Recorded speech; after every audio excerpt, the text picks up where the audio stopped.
Bak onu bizim ağza her zaman diyor. Bu ülkede diyor bu zina sus. Biz diyoruz ki demek ki bu konuda bize saldırıyorlarsa elhamdülillah demek ki doğru yolda. Aynen. Evet.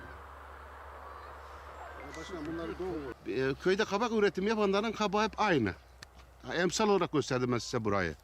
Aynı Evet. don vurdu yani. Evet, geliyor başladı.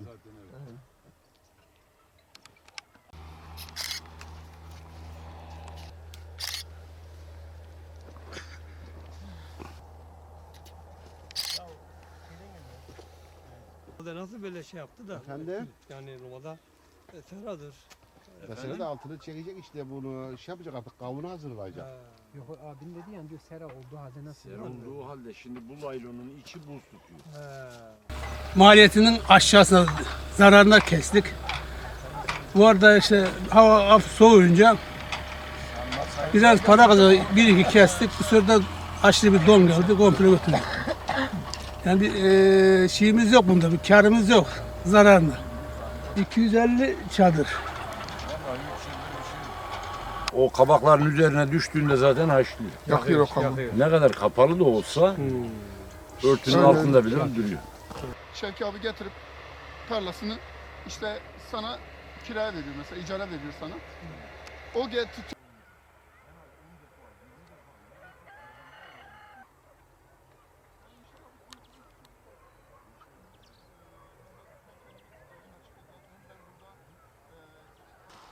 Kavundan karpuzdan nara çalınmadı o laf attı, doğru mu? Tek çekecekleri alandı. Onu başkanımız da iletti. Tamer de söyledi. Onu sayın vekilimiz mecliste gündeme getirecek yani. Abim zararımız büyük. Yani bura 100 çadır. Bundan hariç 350 çadır daha var. Toplam 450 çadır. Hepsi böyle. Allah çiftçimize yardım etsin. Amin. Sağ ol abi. %100 zararı var. Şu anda hiç hasat yapılmadı mahsul. Siftah bile edilmez yani. İftar bile etmedik. Şu an özellikle bir hafta önce yaşanmış olan don olayından dolayı çiftçilerimizi ziyarete geldik. Ve gerçekten çiftçilerimizde görmüş olduğumuz zarar ve ziyan had safhada ve şu an perişan olmuş bir haldeler. Şuradaki bahçeye gittik baktık. Buradaki çiftçimiz hepsini sökmüş, hepsini kenara atmış çünkü hepsi yanmış, perişan olmuş. Özellikle burada kavun, karpuz, kabak bu şekilde ve şu an kabak perişan olmuş bir halde. O abimiz kabağın hepsini sökmüş durumda. Biz de Ve- söyleyeceğiz başkanım. Aynen. Siz de sökeceksiniz ve yapılmış olan bütün masraflar hepsi boşa gitti. Geçen sene yaşanmış olan don olayından dolayı Mersin Milletvekilimiz Faruk Dinç bizzat geldi, yerinde tespit yaptı, birlikte gezdik. Birçok yeri afet kapsamına alındı.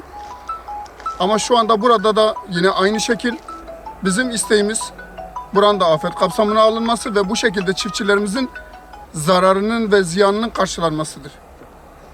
Çünkü şu an özellikle Mayıs ayına kadar sökülmesi gereken ve her iki şekilde de bakın iki sera üst üste örtülmesine rağmen şu an kabaklar yanmış ve perişan olmuş halde. Ve şu an burası da olduğu gibi sökülecek ve atılacak. Bunun gübre parası, mazot parası, benzin parası ve bunun işçi parası, yapılan bütün masrafları abimizin şu anda boşa gitti. Eğer ki biz bu konuda çiftçilerimizi desteklemez, bu konuda çiftçilerimize yardımcı olmazsak, İleride çiftçimiz yarın de olur. öbür gün çiftçimiz olmaz ve dışarıdaki insanlar bizi açlıkla terbiye etmeye kalkarlar. Bundan dolayı bizim istirhamımız şudur, gereken yardımın çiftçilerimize yapılmış olması. Geçen sene vurulan donda mesela birçok şey afet alanına alınmasına rağmen buralar yine kavun, karpuz ve bu tür şeyler afet kapsamına alınmamış ve narda alınmamış. Abilerimiz, köylülerimiz bu konuda gereken yardımlarını da almamışlar. Bizden istirhamları özellikle şunların gündeme getirilmesi ve bu şekilde yine afet kapsamına alınıp yardım yapılmasıdır.